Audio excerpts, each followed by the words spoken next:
Okay, a very warm welcome from my side. I'm going to talk today about ID graphs and analytics and how they can help you to elevate your data-driven marketing strategies. And before I start, I want to give some foundation. So when I talk about an ID graph, let me say and define what I'm talking about.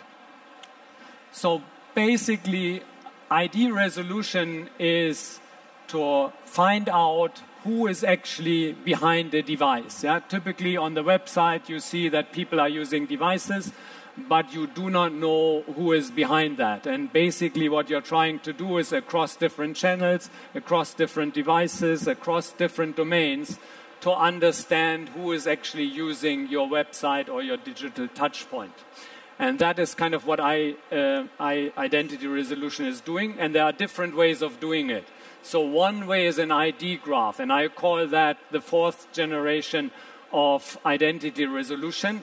And this is about understanding the relationship between devices and persons in real time. So as you are using a device, you understand who the person is. It's not about bringing identifiers together in a data warehouse, let's say 24 hours later, but in real time while the interaction happens.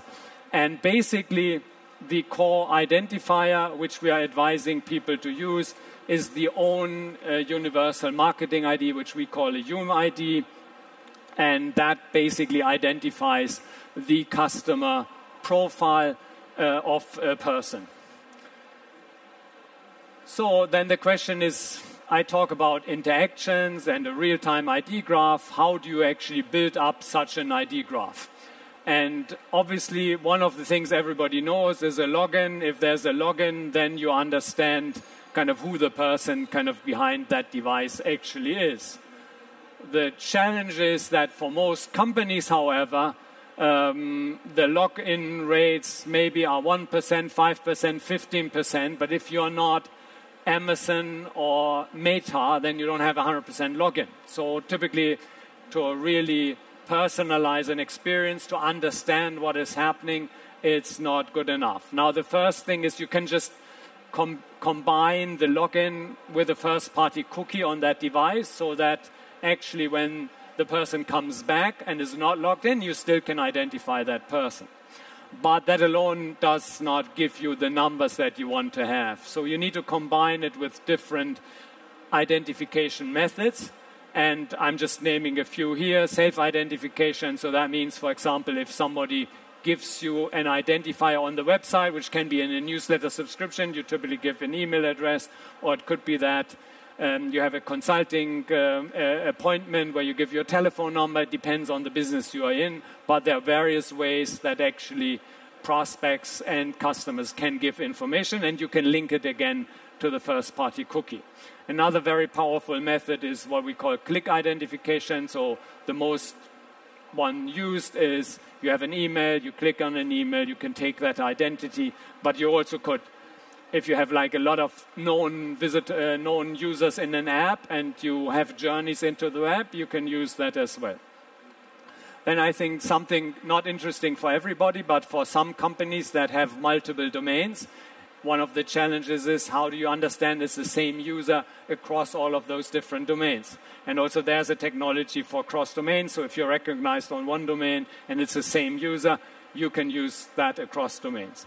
And then I think something quite new for companies that are not telecommunication companies, which have the advantage that they can use the IP address, and with the IP address they can understand who is the person that actually uses the device.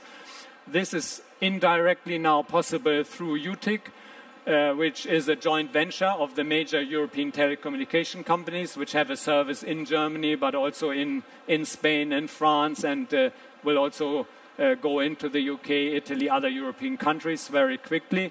And what they provide is MarTech Pass, and that MarTech Pass doesn't tell you who the person is, but is a stable identifier over 90 days, and it works across domain, across web and app, so it also can be used to help building the graph.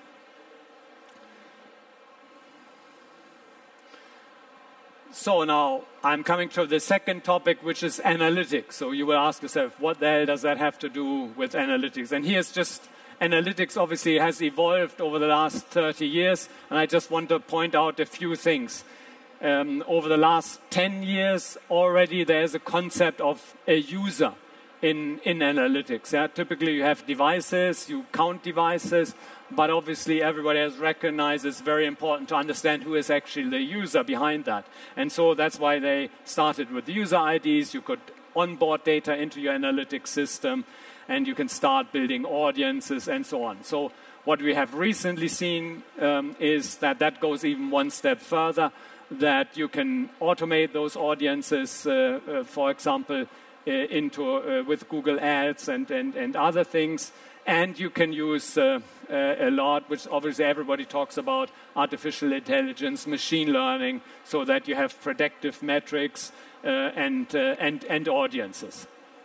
But the core, and that's kind of where I'm coming to, is in the end, to do all of those nice things, you need to understand who the user is. Yeah? Because if you don't understand who the user is and you just have a lot of devices that belong to one user, but analytics doesn't know it, then you have a challenge.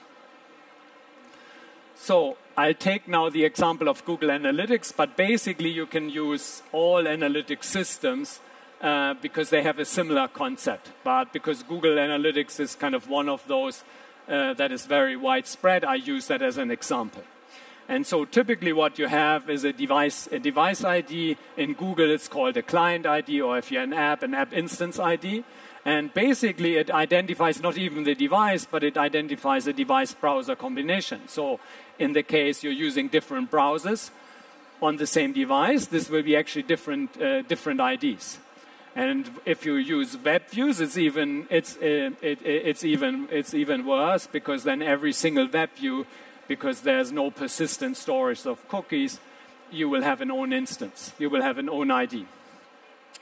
So that is kind of typically what you have. And then you have the user ID. And here, basically, Google Analytics suggests to take the login ID. But as I just said, the login ID has the challenge that most of the time it's not available. But you would really like to understand the whole user journey. So what we are suggesting is you take a universal market ID, your own ID, which you create through an ID graph. And the benefit, of course, is, yes, you can identify more customers. You can deduplicate a lot more, yeah, because deduplication means you have maybe 10 devices, but there's one person behind it. You can address, I will come to that later, better. And also from a privacy perspective, it's much better to take this type of ID because it can be deleted. So in that sense, if you want to delete it because the connection to your customer data should not be available anymore, then you just delete it. If you take a CRM ID, or even if it's in a hashed form, it stays there, and it cannot just be deleted and then nobody knows about it, because this might have been gone to other systems. So there are a lot of benefits of using it, but the big question is now, how big is the benefit really? How big is the effect of using a user ID versus the devices? And the point is, nobody or most people don't know. How can you know something which you don't, which we just say, I see all of those device IDs, but I don't know who they belong to. So we have a little bit of darkness of not having the knowledge. And I want to bring a little bit of statistics into that to help you to see how big the challenge actually is. And yes, through an ID graph, and that's what this animation says, you can bring some light. I'm not saying you can make it like all bright and every edge can be seen, but you can see a lot more than without it. So let me explain kind of three basic concepts of why this is beneficial. The first one is a simple concept which we call kind of customer recognition. And this basically means if you only have a client ID in Google Analytics, you can make no connection kind of to your CRM or lead database, because you just simply don't know how to connect the device kind of to those databases.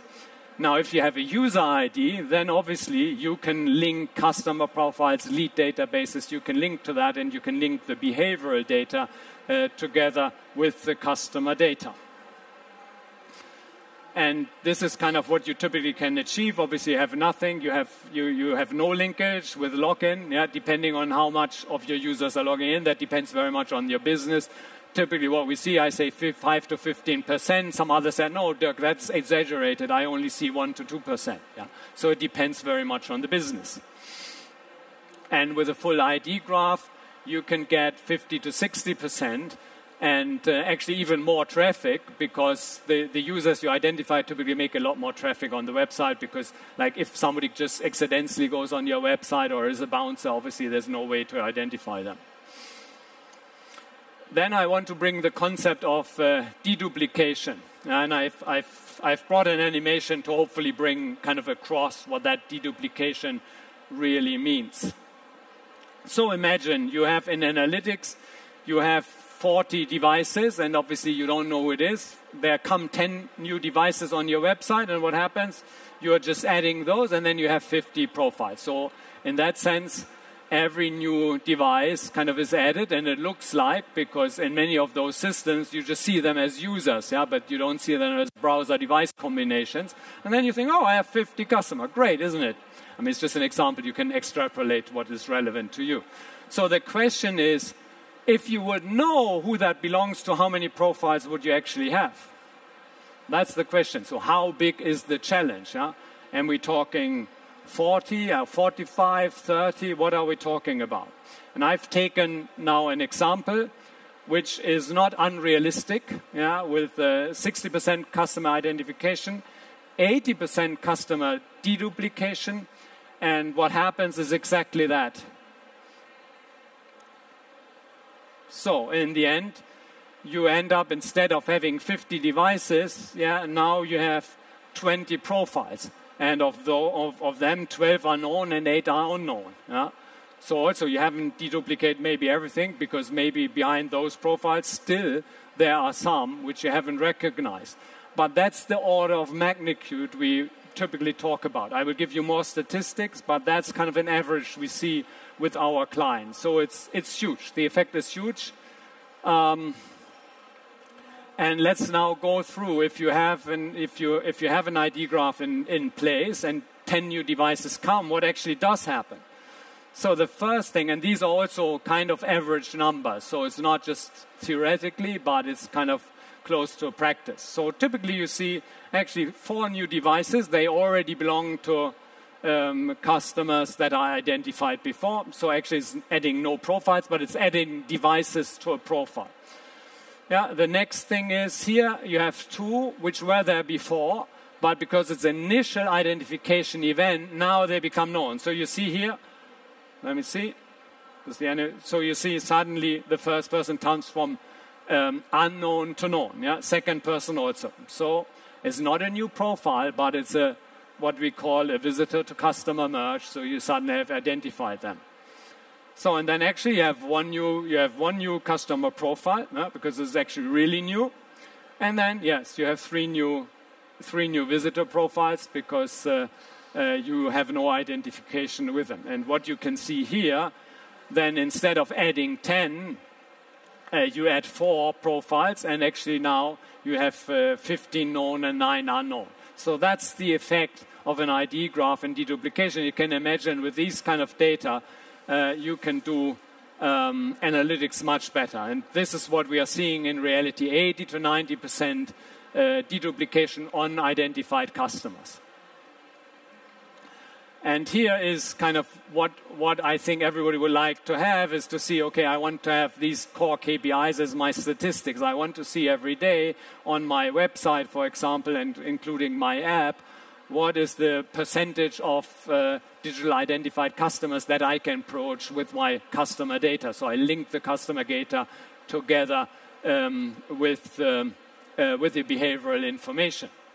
The second thing is kind of how is my deduplication rate, so my customer deduplication rate. So if I get 10 new profiles, how many of them are actually already existing and what is really new?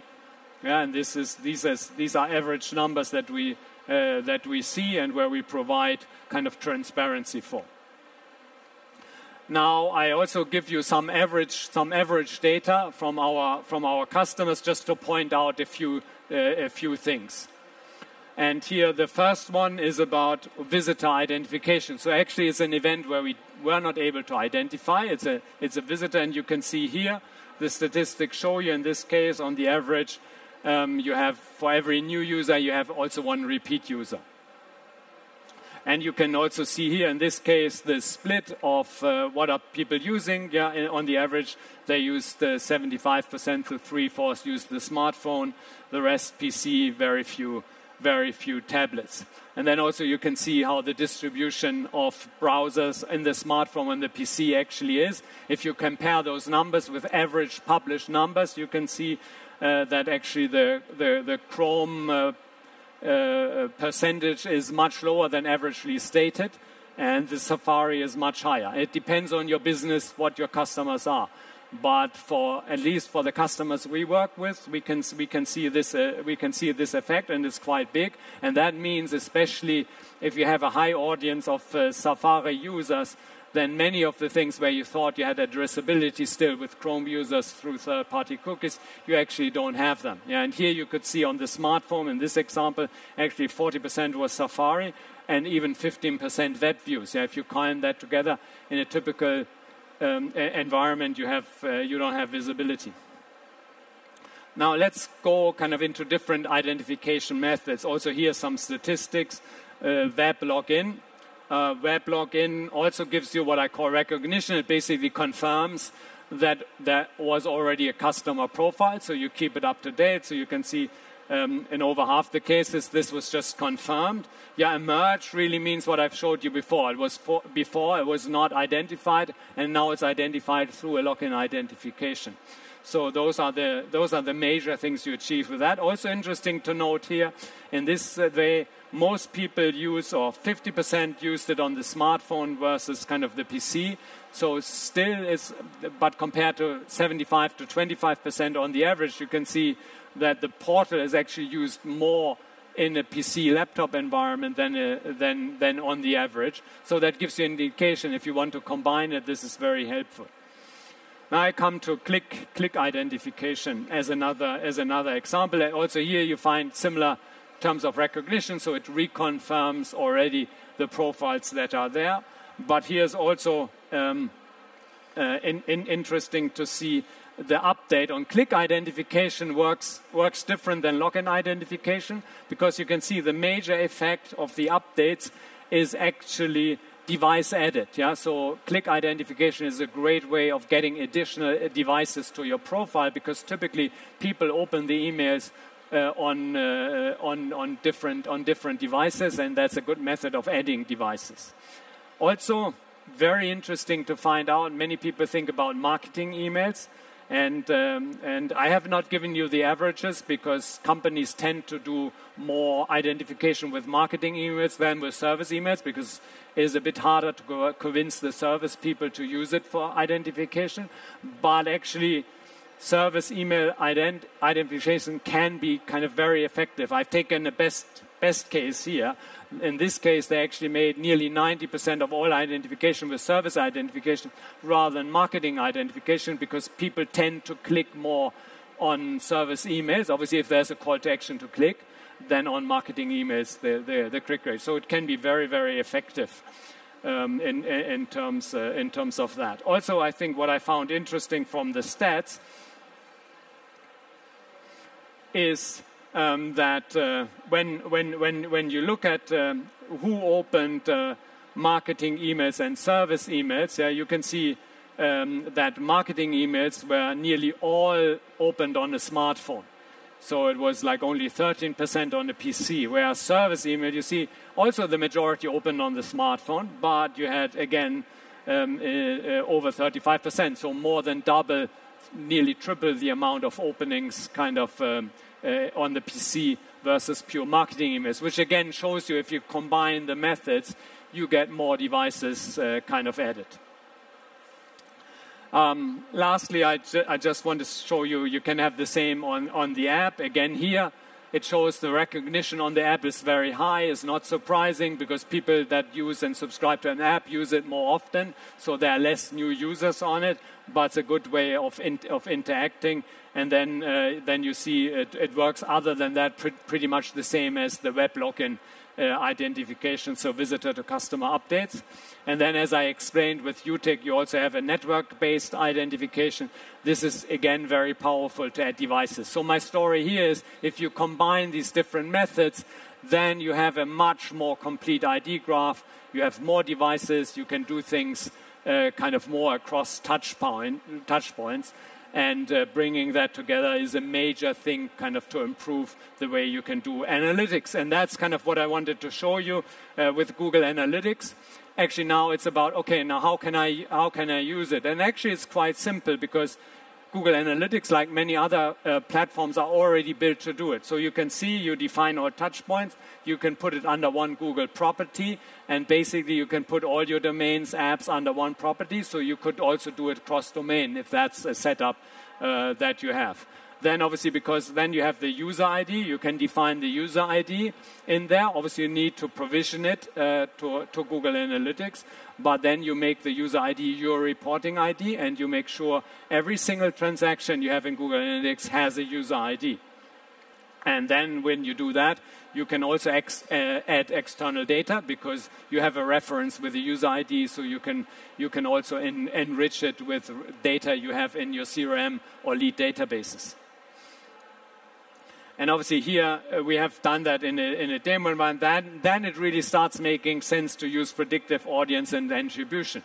I mean, if you have 10 instances of a user and you attribute to one of them a sale, and then you say, oh, the other 9 didn't buy, but actually it's the same person. Yeah, so how can your statistics be accurate?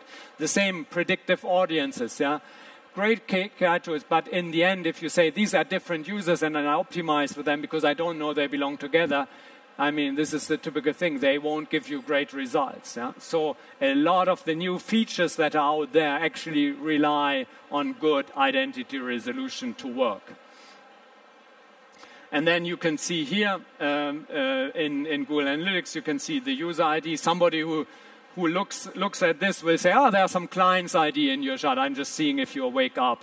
But that's a setup. We set it up in a demo, and actually kind of initially we had some client IDs coming in, and then we provisioned with user ID. So in the end, you should only see user IDs. And then you can do a nice thing. Again, these are just numbers from our demo environment, so don't take them kind of by heart. The other numbers I showed you were real average data we have. This is just showing you what you can see. Yeah? Then you can see overlap between mobile traffic and desktop traffic. Yeah, if you use different domains, you can see overlaps between the different domains. So you have different ways of analyzing it than you had before. So this is kind of why I think using an ID graph with analytics really gives you kind of a new edge in really using your analytics tool in a different dimension. Now, the last concept I want to introduce is the concept of addressability. Because in the end, yes, we want to analyze, we want to understand, but in the end, yes, we want to address the customers. And here again, if you don't have an ID graph, yes, you can address on-site, but you can't address cross-device, cross-domains. You can just only address on the device and on the browser that the customer is there. There you can address them. But if they are somewhere else, you can't do it. Yeah, push you can't do because you have no personal identifier attached to it. And then on paid, you are restricted to external IDs, which you can use. I mean, if you have a click ID and basically a user has clicked on an ad with a click ID, then you can retarget. It's possible. Third parties, as long as you have them in Google, they still work. But in the end, it's only limited. If you have an ID graph, obviously on-site, you can address them across devices, across touch points, across domains. You can combine behavioral data with pushes because you have personal identifiers kind of to it. And on the external side, you can do obviously the same. Plus, you can do the custom match based on personal identifiers and the identifiers you have to the ID graph. Again, what does that roughly mean in terms of addressability? Obviously, when you have a really full ID graph, also depending on the level of permissions you have, we need to say that, you can have, like I always say, 50 to 75% on your personal identifiers. You can see click IDs depends on how much money you spend on campaigns, but obviously it's a very small number. Third-party cookies, depending on how big is your Google share, Google Chrome share, and obviously you have also app identifiers. The only one that stands out, I haven't mentioned that before, but I mentioned it when I talked about kind of using UTIC for building your identity graph. You can also use it as an external identifier to address kind of audiences in the open web, and there also you have a very high addressability because it's a deterministic identifier of a person. So in combination, you can really achieve something. What I've tried to show you is to put this now a little bit into perspective, which means kind of the central ID management. I've shown you what it does for analytics, I've shown you what it does for attribution, and I've shown you partially with the addressability, you can use it also for your own media, for your paid media. You can bring the ID also back into your internal systems like your data warehouse. So basically, our view here is rather than solving the ID problem with every single application, then you can solve it once and you can then give that user ID to all the applications that need it in a different quality. Now you could say, oh, that sounds all very complicated and then I need this ID graph and all of that. Yes, I mean, you need to do some things. There's no question about it. But we basically say, kind of to start with that, yes, you need to integrate it into your website. You need to integrate it into your app if you have one. There are SDKs and JavaScripts kind of to do that. You need to make sure you talk to the privacy team so that in the end, kind of the question is, when are you allowed to do that? How does your consent need to look like? You have to implement it. But once you have done it, then this runs kind of fully automatic, yeah, because you have connected it to your email system, you have connected it to your login system, and you provision these things automatically, and then they build up the ID graph over time. And as I said, it actually simplifies the integration, because otherwise you need to find solutions for every single application. And I've seen so many attribution systems, for example, that lack a proper user ID identity, and therefore the results are always kind of very questionable. And also, as the MarTech stack typically is always in transition, if you have an ID graph embedded in an application, if this application goes, then suddenly you don't have these IDs anymore. So also this can be a glue between kind of the existing and the future MarTech stack. And last but not least, I didn't talk a lot about financials here. So what's the business case for doing something like that? But in my view, it's kind of straightforward to some extent. Because if you already, for example, do personalization for logged-in users and you can see that actually it has an uplift, it has a benefit, then just imagine you can do that 3-4 times more. So you've done already a lot of investment, you see that it works, but actually your challenge is I can only do it for 5 to 10% of my traffic, and then the business case builds up quite quickly. So that's my final message. Obviously, if you're interested in this, you want to understand more, then come at our booth. We are just here on the tech stage, on the way to the tech stage around the corner. Happy to go more into details or any questions you might have. Very happy kind of to go through that with them. Thank you very much.